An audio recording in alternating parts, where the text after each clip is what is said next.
Lake George Battlefield Moments, a production of the Lake George Battlefield Park Alliance, preserving our area's incredible history. A weekly feature on 93.5 FM and live streaming at lakefm.com. Hello, everyone. Welcome to another edition of Lake George Battlefield Moments. My name is Bruce Venter.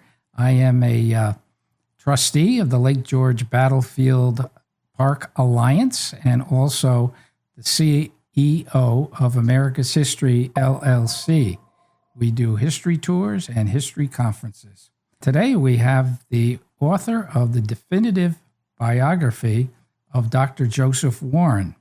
The title of his book is Founding Martyr, The Life and Death of Dr. Joseph Warren, the American Revolution's Lost Hero, published in 2019 by Crown Publishing. In our last podcast, we had Christian Di Spigna talk about the life of Dr. Warren. Today, we're going to ask him to tell us about the death, the untimely death of Dr. Warren at the Battle of Bunker Hill on June 17, 1775, which will be celebrated soon as the 250th anniversary of that engagement. So, Christian, what I'd like you to do is tell me what happened to Warren on the day of June 17th, and then we're going to explore some things that happened to his cadaver after he was killed. So, tell us about the battle first. Yeah, so, Warren's nominated a major general by the Massachusetts Provincial Congress 3 days before the battle. And on the day of the battle, June 17, 1775, he rushes to the scene of action and he encounters General Israel Putnam. And Putnam knows that Warren's been commissioned a major general and offers him command of the battlefield. And Warren declines command and says, "I'm only here to fight as a volunteer. Where is it going to be the most dangerous?" And Putnam refers him to the redoubt on Breed's Hill, and before he gets there, he encounters Colonel William Prescott. Same thing, right? Another grizzled French and Indian War veteran offers to give him command of the field. Warren refuses. He goes and fights as a volunteer, and so all those Patriot militia units that are there immediately huzzah Warren when he enters the redoubt, because they realize, someone this important, someone this high up in the Sons of Liberty, we're going to be okay. He fought with us at the battles of Lexington and Concord. And what happens is there's 3 assault charges from the British troops. And on the 3rd assault charge, it's a bayonet charge. And what happens is the Patriots run out of ammunition. And so when these British soldiers are scaling and entering the walls of the redoubt, it becomes a brutal hand-to-hand combat scene where the Patriots are using their fists, they're throwing stones at the oncoming charge. And if you can imagine in your mind's eye what a bayonet charge would have looked like with these majestic British soldiers charging at them as they have no defense at that point. And so what happens is that we have primary source accounts talking about British soldiers beating in the heads of the wounded soldiers, the Patriot units with the ends of their muskets. They're stabbing wounded militia units with their bayonets. And what happens is there's only one route of retreat, and that's on the road to Cambridge. And so valiantly, Warren, who has just turned 34 years old, stays in that redoubt, fighting off this onslaught, waiting for his men to make it out of the redoubt. And he successfully does that. But what happens is Warren is dressed in his finery that day, so he's basically a walking bullseye. The British are enraged at this point because they've just watched all their comrades, their commanding officers being picked off one by one. They've just been humiliated at Lexington and Concord. And so in the last seconds of the battle, Warren is shot through the face and killed instantly. Now, this episode has been memorialized by Trumbull, is that right, in a very famous painting?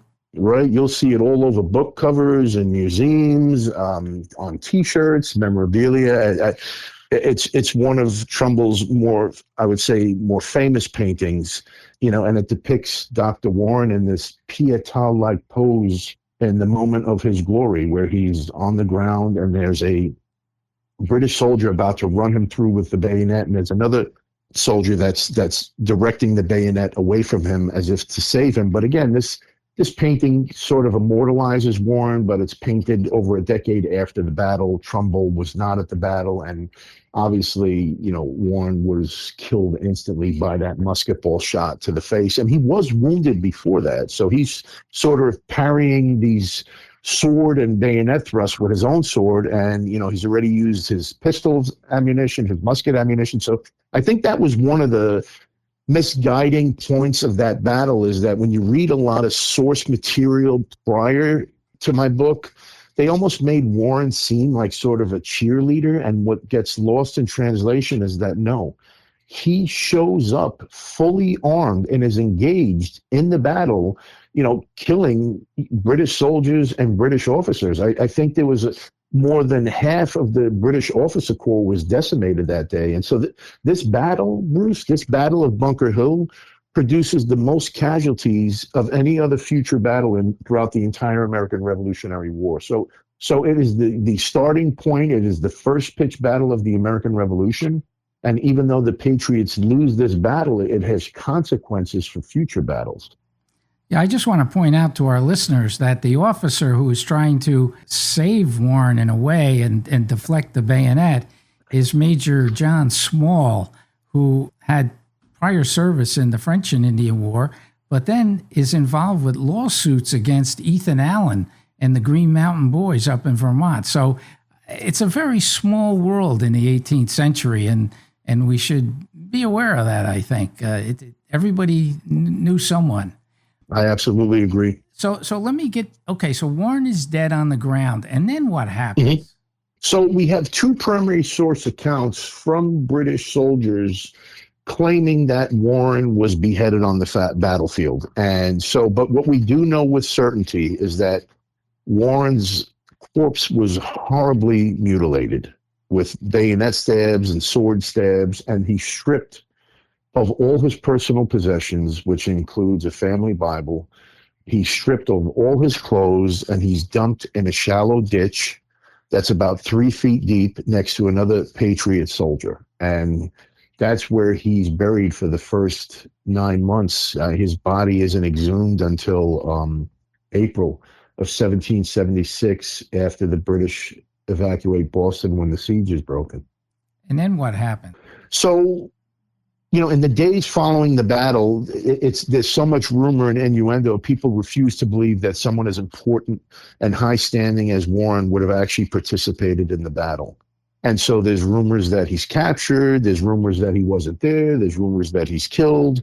But once people do get the definite news, it first of all, it leaves a huge hole in this Patriot movement. And when the founders hear the news at the Continental Congress in Philadelphia, they are just completely downtrodden. They can't believe that someone as important as Warren, would have went there.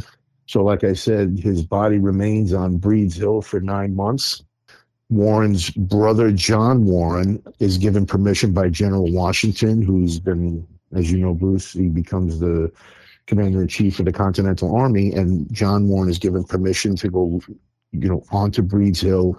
There's a sexton who had a general idea of where Warren was buried. And so 2 of Warren's other brothers are, attempting to locate the grave, and they finally find the grave and unearth him, and they're able to identify him by a piece of silver wire that was fixed into 2 false teeth were fixed into his jaw. So they're able to identify the body by that, and by also a missing fingernail. Dental records, just like we use today. Isn't that amazing? I think there are claims that this is the first example of forensic dentistry in the history of the United States. Interesting. And then doesn't he end up in 1 or 2 different places over the years? I think I remember. Go ahead.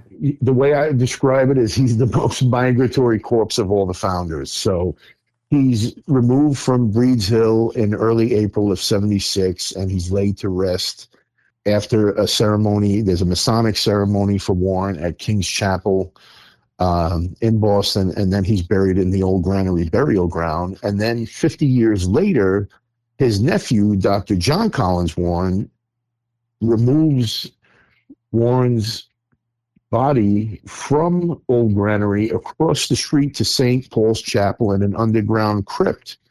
But what happens is this is when, within those next few decades, it's the movement of garden cemetery. There's all these belief in these miasmas that are causing disease. And so the culture starts to shift to these suburban cemeteries. And in 1855, John Collins Warren, who's nearing the end of his life, they remove the coffin from the underground crypt at St. Paul's, and they actually, now we have the invention of daguerreotype, right? So they take these 3 daguerreotype images of Warren's skull, and you can see where the musket ball hits him and kills him instantly. And what happens is about a year later, his nephew buys this underground crypt vault at Forest Hill Cemetery, which is now Jamaica Plains, Roxbury, and it's about 500 square feet deep, 500 square feet wide, and it's underground. And I believe it's early August, I think it's August 8th, 1856, Warren's remains are finally laid to rest in a huge urn that goes in that underground vault at Forest Hill Cemetery. That's amazing. Now, I understand that you have created a foundation to honor Dr. Warren, and one of your ultimate goals is to create a video that will sort of tell Americans the story of this founding martyr. Could you just tell us a little bit about the foundation in our remaining minute or so? Yes.